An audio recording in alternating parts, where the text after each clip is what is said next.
What I want to talk about today is this idea of internal rotation, and internal rotation particularly through the pelvis and what we feel down the chain. So some of the reasons why we care about internal rotation of the pelvis is, well, from a pain perspective, we want to help deal with some issues around the hips, around the SI joint, around the lower back, where we may have tightness or pain or discomfort. From normal standpoint, just a general function standpoint, we want to be able to access both hips side to side and access both feet adequately so we can just carry out regular daily activities.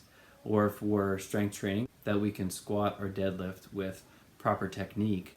From an athletic standpoint, we want internal rotation for power. So really, internal rotation is about feeling the floor, compressing down into the floor. And when we can feel the floor, we can push. For the rehab purpose, we want to be able to unimpinge certain areas that we may feel impinged or tight or just constant soreness. For general daily life, we need to be able to compress one side of our body and then switch sides and compress the other side of our body. And we need internal rotation for that downward compression. And then thirdly, for our athletic development, it's really what is necessary for pushing, for power. And many sports are centered around power, the ability to push.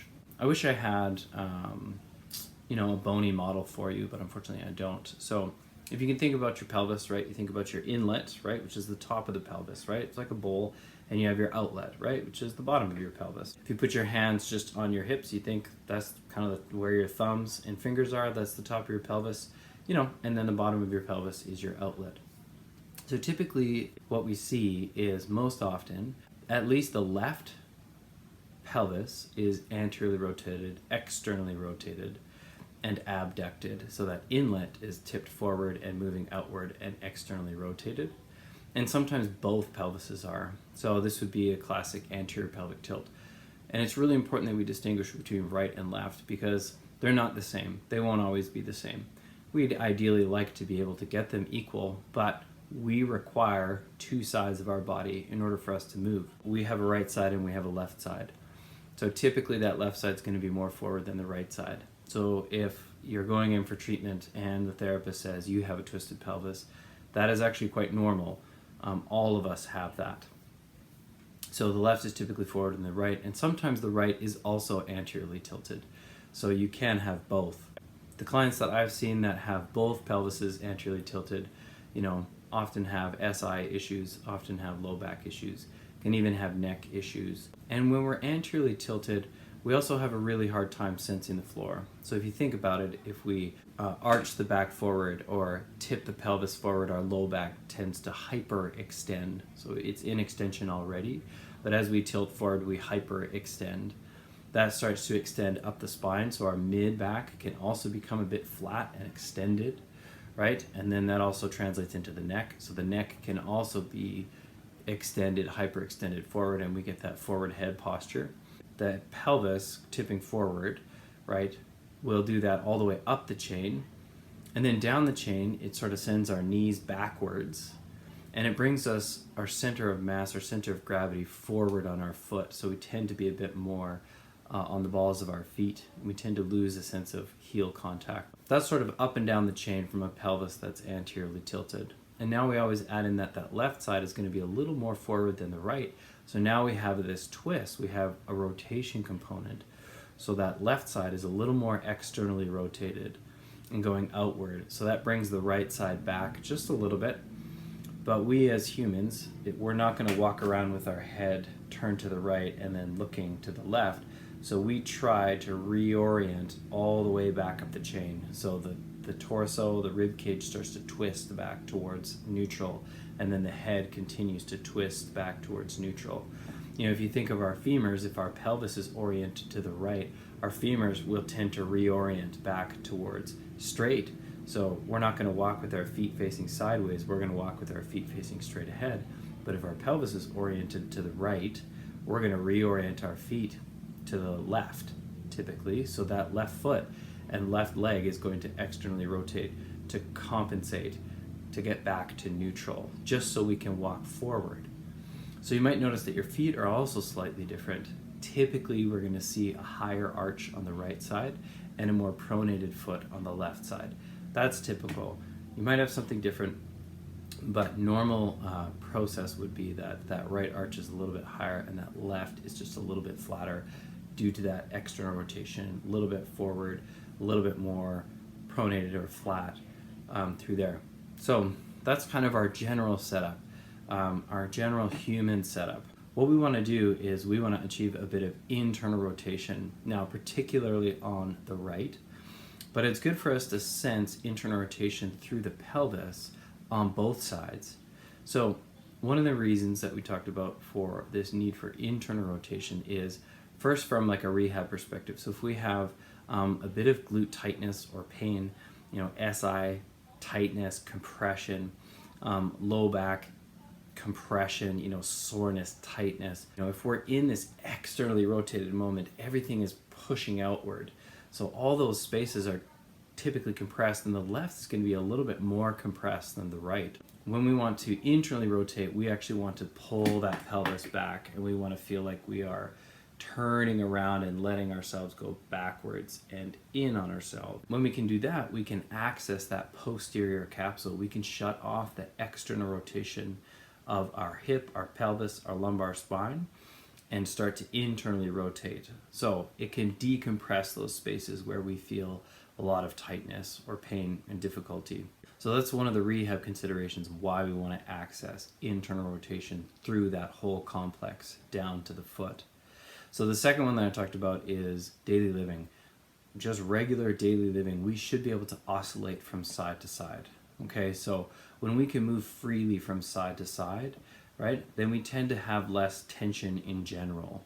Okay, so if we're stuck in a bit of external rotation on the left and we can't achieve that internal rotation, we're going to have to train that ability to get back on that left side, compress that left side, breathe on that left side, and then get off it and get back onto our right side and do the same thing. Compress our right side, breathe on that right side, and then shift back to our left side.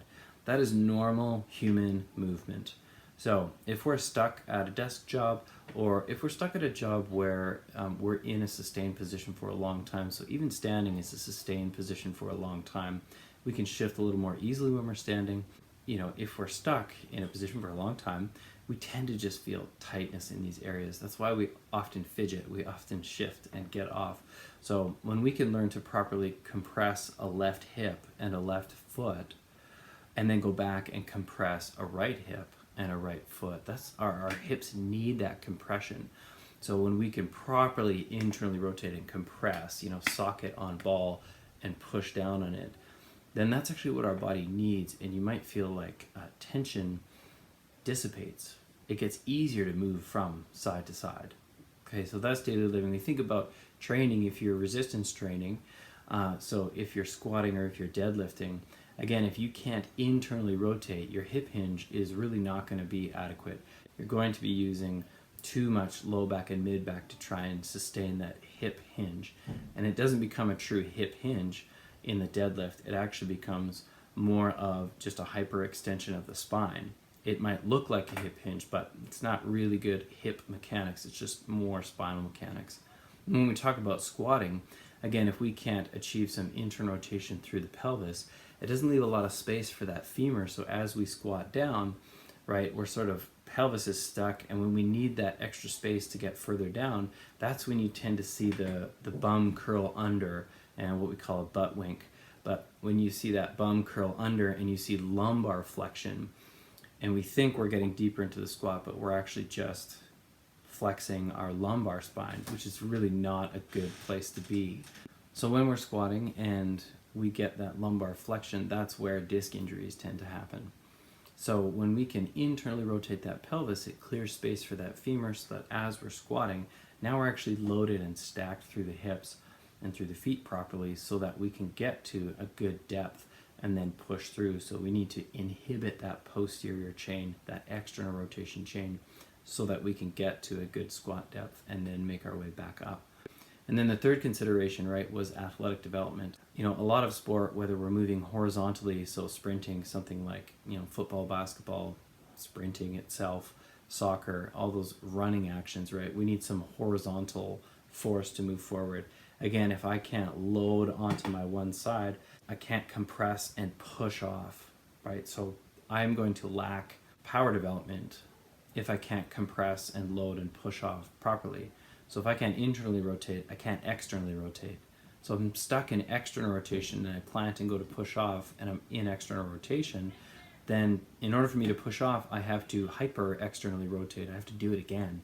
So it's external rotation upon external rotation. We are going to get compensatory movement in those situations.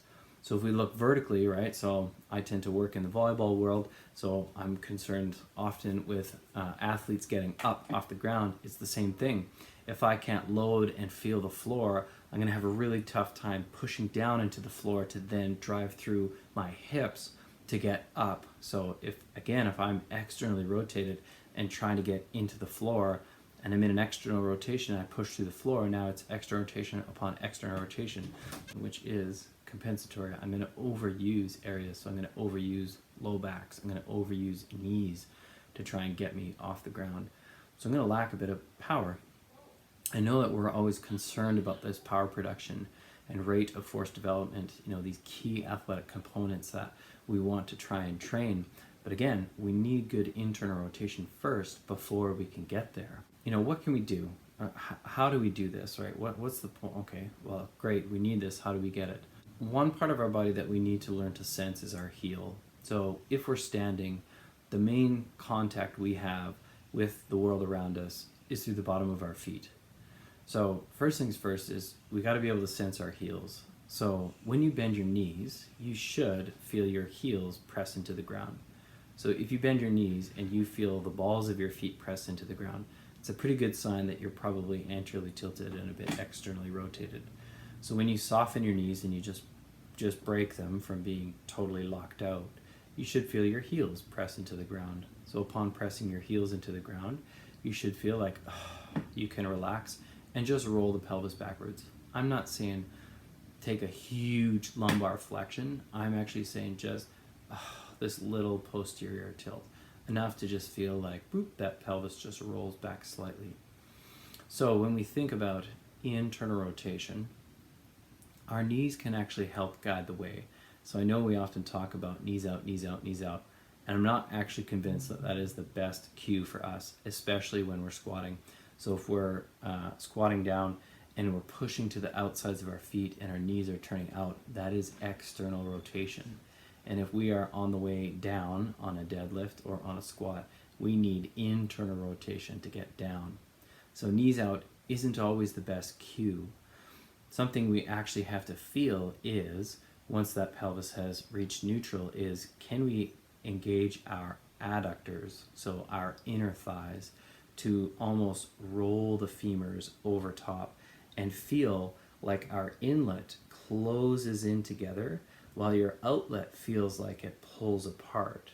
So as you roll the femurs over top, okay, so if you just start to squat a little bit and you roll the femurs over top, you should feel like your posterior outlet, so the back of your outlet, your butt, goes apart while the front of your inlet, so right over top of your pubic bone, feels like it comes together. So if you can feel those deep abdominals right over your pubic bone come together and feel like your outlet goes apart, that is pelvic internal rotation.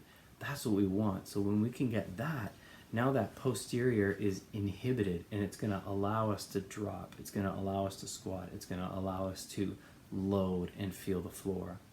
So how you feel that through your feet is you should feel your heel pressing into the ground, and as you sort of bend and turn that knee in, you should feel like your heel sort of follows suit and you're pressing onto that heel.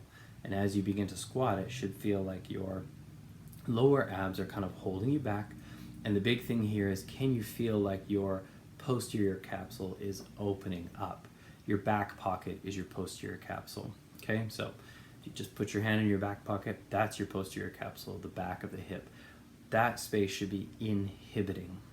Okay, so a couple of exercises you can try, are simply a wall-supported reach, where you can use the wall as a bit of a support and feel your heels and try and feel that sort of squat and squeeze or squat and internal rotation to feel that posterior opening up, and just spend some time there, breathe there, Feel what happens to your rib cage, right, and your diaphragm and your abs as you feel this pelvic internal rotation.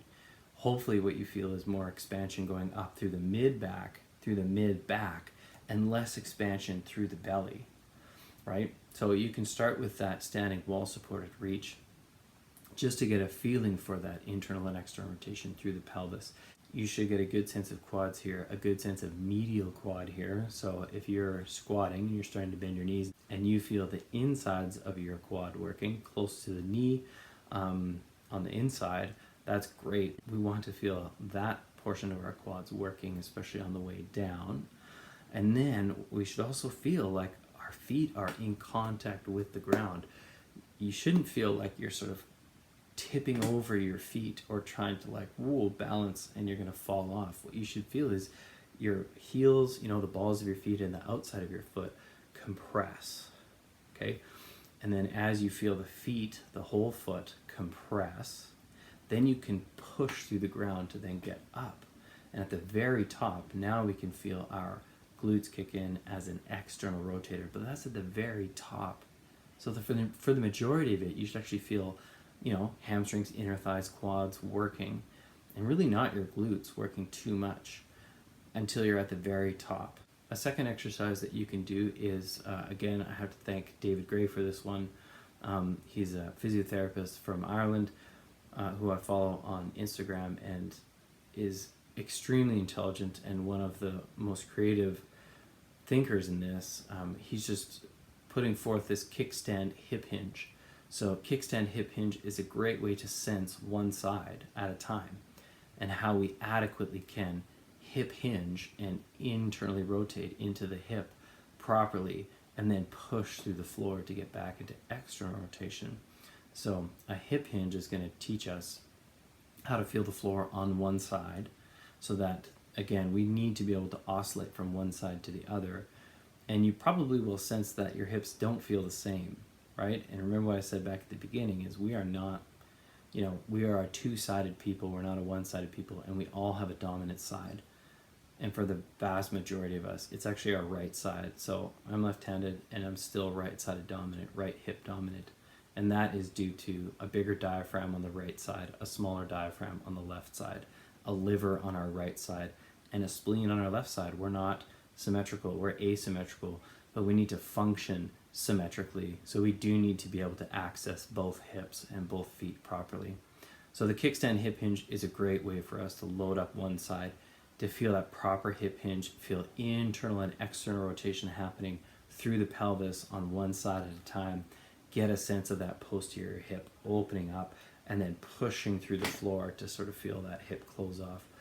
Great exercise for figuring out, a right side versus a left side. Again, just to reiterate why we want to do this. For general population people, right? So for the rehab people, for general population people, our general human nature is that we need to go from side to side. Optimal human movement is side to side movement. And in order for us to move from side to side, there is a rotation component.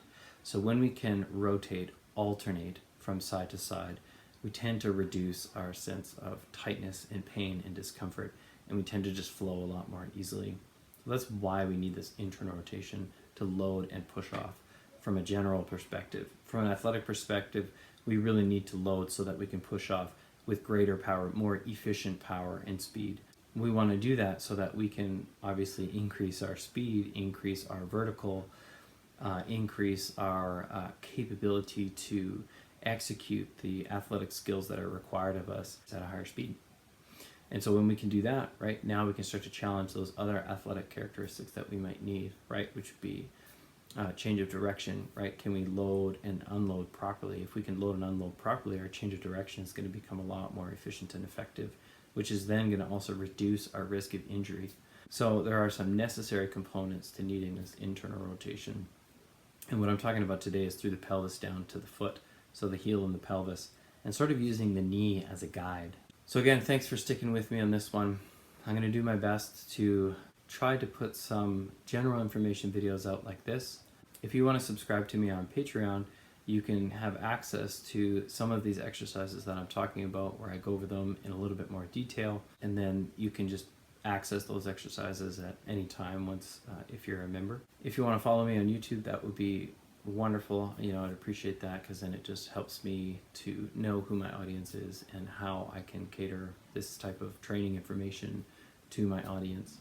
So thanks so much for sticking with me. I really want to thank David Gray, even though he doesn't know who I am, and I don't expect him to know who I am, but I really want to thank him for just, again, being so creative and so willing to share his information, because it helps me understand and helps me process these types of things, which then I can hopefully relay to my clients.